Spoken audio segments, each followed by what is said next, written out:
Halo guys, selamat datang di Chart Jam. Kali ini kita akan bahas topik yang mungkin jarang orang tahu atau sedikit orang tahu tapi jarang diaplikasikan dengan baik.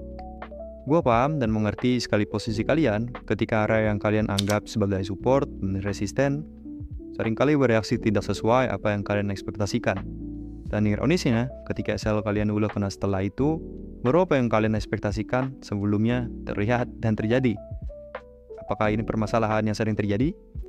Yaps, ini hanya permasalahan entry saja dan permasalahan timing di market saja. Apakah ada hubungannya dalam waktu? Tentu saja. Sebelumnya, kalian harus tahu apa yang namanya season trading. Yang wajib kalian tahu terlebih dahulu pengaruh waktu terhadap suatu harga.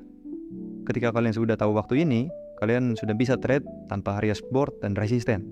Kenapa? Di video ini bakal gue bahas secara baik dan mudah dipahami. Oke guys, kita lanjut di sini. Tadi gue ada bahas tentang waktu, so di sini gue bakal bagi 3 waktu tersebut terhadap session trading. Pertama itu ada Asia session, London session, dan New York session.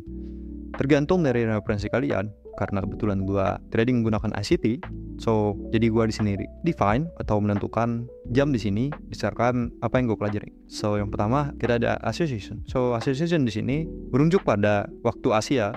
So tentunya di waktu kita, tentunya kalau WITA ya, kalau kalian menggunakan WIB gue setuju. Tapi di sini gue menggunakan trading reference New York time atau biasanya disebut EST, Eastern Standard Time. Untuk sekarang karena daily saving itu di posisi min 4 UTC. Oke. Kita samakan perspektif terlebih dahulu. So di sisi Asia itu berada di jam 8 pagi kita atau 8 malam New York sampai sekitaran jam 12 siang kita. Dan ketika jam 12 di sana berada di kondisi malam atau tengah malam. Kita ada di pagi. Itu untuk Asia. So untuk London, sini gue bakal klasifikasikan itu di jam 2 London Open sampai dengan jam 5. Kenapa jam 5? Karena seringkali 5 jam ke 6 itu akan ada retracement di market. Kalau kalian notice itu. Dan ini ya time window gua ketika gua mau trade Asia, London ataupun New York. Tapi kebetulan gue seringkali untuk trade di New York. Karena apa? Karena volatilitas lebih tinggi dan juga seringkali news atau red folder yang biasa kalian temuin seperti PMI, unemployment claim, dan lainnya itu berada di jam 8.30 tepat sekali atau jam 10. Kecuali ada Om Powell speaking jam 14. Udah hafal yang biasa jam-jam ini karena ini adalah jam-jam algoritma untuk market bergerak. So seperti itu. Untuk New York di sini sebenarnya akan gua bagi dua, ada New York AM pagi dan juga New York PM atau New York di siang hari. Jadi AM sampai PM.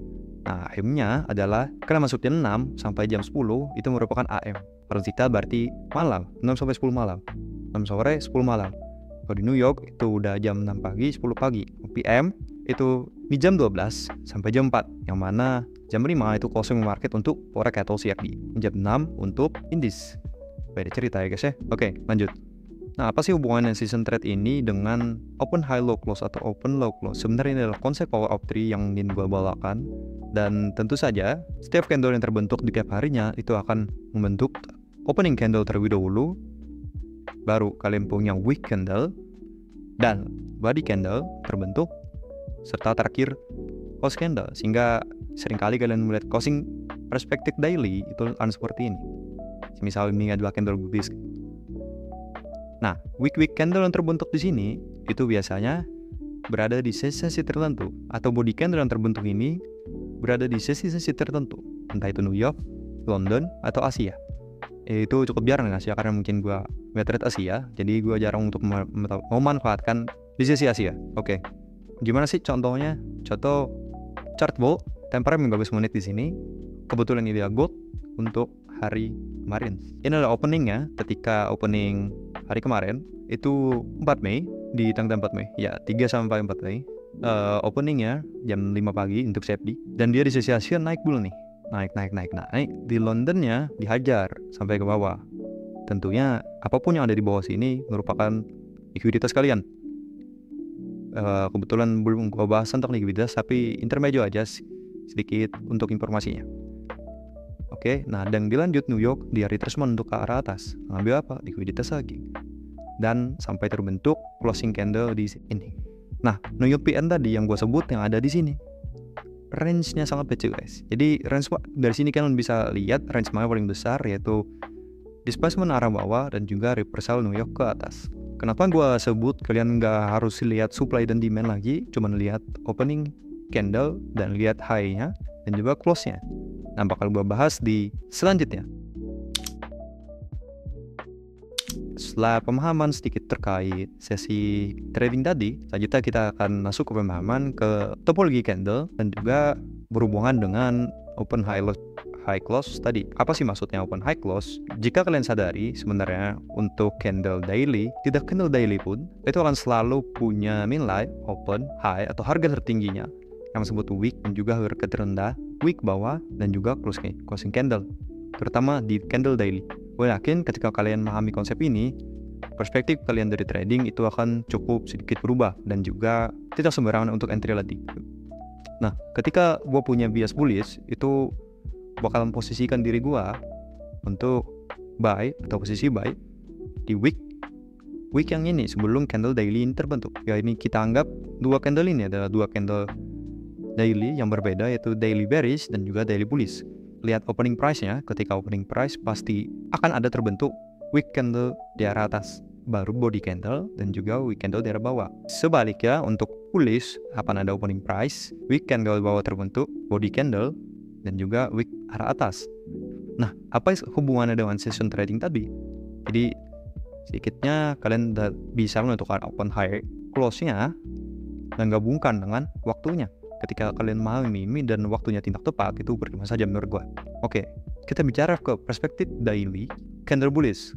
Jika kalian sadari, sebenarnya dari daily candle itu terbentuk 4 kali session trade seperti yang gue bahas sebelumnya. Asia, London, New York, yang mana New York di sini dibagi dua, New York AM dan juga New York PM. Nah, jika kalian sadari sebenarnya dari opening candle sesi Asia itu body candle gak akan terbentuk cukup besar, kecuali ada something ya, beda cerita.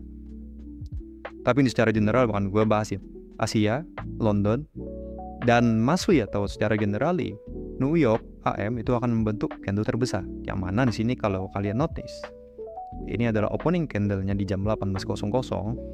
Jika kalian menggunakan WITA untuk sekarang ya, dan London, ini akan open candle di jam 1. Nah, selanjutnya ini adalah candle jam 5-nya. 5 sore ya guys ya. Dan terakhir, kalau kalian trade CAD, ini akan terbentuk sisanya di jam 9. Wow, udah males trading di jam segini. Tergantung ya. Jika kalian lihat sebenarnya dari ini bukan 18.00 ya guys, tapi kalau pakai yes ini 18.00. Oke, seperti itu kurang lebih untuk pemahaman sedikit terkait candle. Ini gua coba rapikan dulu ya, waktu candle dan juga yang lainnya. Jadi pentingnya kita memposisikan diri itu di week candle. Nah, biasanya gue memposisikan diri gue di candle 4 jam. Nah, anggap aja ini adalah sebuah candle 4 jam. Satu candle yang terbentuk 4 jam. Ketika udah memahami itu, gue biasanya mencari untuk posisi buy itu di bawah aja nih. Ketika candle body ini belum terbentuk. Karena gue tahu dia bakal ngarah bawah, jadi gue bisa set up buy itu seperti ini kalau di time frame kecil. Nah, seperti itu. Jadi ada 4 sesi dalam trade dan juga 4 candle 4H, sebenarnya 5 kalau kalian tambahkan dengan open close. Jadi bila melihat apakah weekend udah terbentuk dan tidak, itu akan menambahkan probabilitas kita untuk memposisikan posisi entry.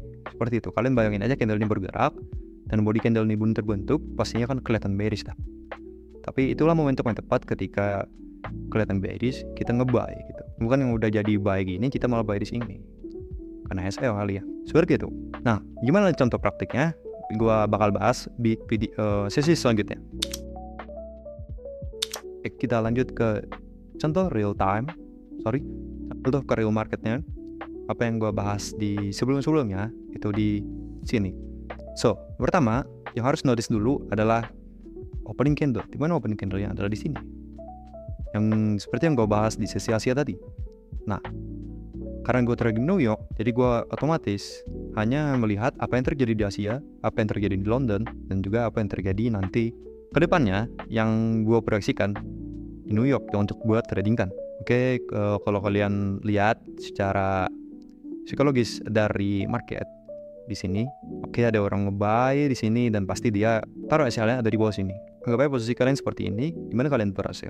Let's say target kalian gak nyampe gitu. Pasti ada di sini. Nah, hal itulah yang disebut dengan sell side liquidity. Itu konsep yang belum gue bahas, tapi bagi kalian yang udah tahu pastinya familiar tentang konsep tersebut, tentang liquidity. Sell side, sell side, sell side, dan kumpulan sell side yang ada di sini disebut dengan long resistance liquidity run. So, yang pasti gue targetkan adalah sell side yang ada di bawah sini untuk gua short. Karena di situ kemungkinan ada limit order orang, limit order si A, B, C, D, dan B. Yang ketinggalan move dari sini, yang menyangka pergerakan selanjutnya itu akan retracement karya yang kalian ambil sebagai support tersebut baru mantul seperti itu. Tidak semudah itu boy untuk market bisa memantul dari area tersebut, tapi ada proses yang harus terbentuk. Oke, di sini berarti kita udah dapat bias bearish untuk ke arah sell side. Nah, di samping adalah candle H4 dari jam-jam sebelumnya guys. Kondisi market ada di sini dan jam-jam sebelumnya adalah jam 12, 21, 1, 5, dan jam 9 seperti yang gue sebutkan tadi di video sebelumnya. Nah, di sesi Asia kita cuma trade higher di sini atau 11 ke atas lah. Jadi sini nggak gue masukin dan ternyata ada clue nih di sesi London Doom. Oke, gue suggest untuk sesi New York setelah sesi London ini adalah continuation atau lanjutan dari sesi London, yaitu gue ngincar yang ada di bawah sini. So, karena ini dia baru opening candle H4, ini garis yang ini kalau kalian lihat ini ada opening candle H4 jam 9. Oke, week candle atas kita udah dapat dan ini week candle H4 sebelumnya yaitu jam 5 tepat di London. Previous high-nya nanti dulu previous high itu. Oke, berarti gua bisa memposisikan diri untuk nge-short di sini dan hasil gua di sana. Tapi gua di bawah sini 1:3 guys biasanya. Kebetulan ini juga trade yang gua ambil, jadi langsung gua contohkan aja. Setelah gua tahu opening udah ada, high-nya udah ada di jam yang cepat, yaitu jam yang tepat 9:45. Kalau saya ini jam 10 ada Indonesia. Jadi gua posisikan diri seperti ini. Jadi posisi gua itu di week candle ini. Seperti itu ya. Jam prime M15. So, gue short di situ, dan ini yang terjadi. Yang gue incar sebagai sell side tadi di area bawah menjadi area TP gue, yang kalian sebagai angle support menjadi area TP gue. Jadi sebenarnya trading gulangan seperti ini gue memproyeksikan candle H4 yang terjadi itu apakah bullish atau bearish, seperti yang gue jelaskan dalam perspektif dari di sesi sebelumnya tadi. Seperti itu. So, mana bukti trade-nya? Di sini gue buktiin. Kalian lihat di sini gue short, tepat di posisi itu gue short dan SL gue taruh di atas sini. Tapi gue di bawah sini. Nah, sekarang gak 1:3 ya, 1:4an.